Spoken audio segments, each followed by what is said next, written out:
नमस्कार, माझे नाव तुळशीराज ईश्वर कदम आहे. मी आता 4थी शिकत आहे. माझ्या शाळेचे नाव जिल्हा परिषद प्राथमिक शाळा निरगुडे आहे. मी आता 4थी शिकत आहे.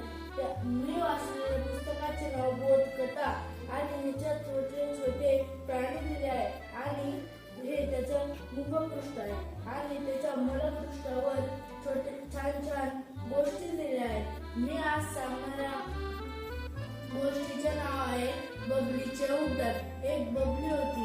ती आजच आकाशात उडायला शिकली होती. तिला खूप उत्साह होती. बबलीला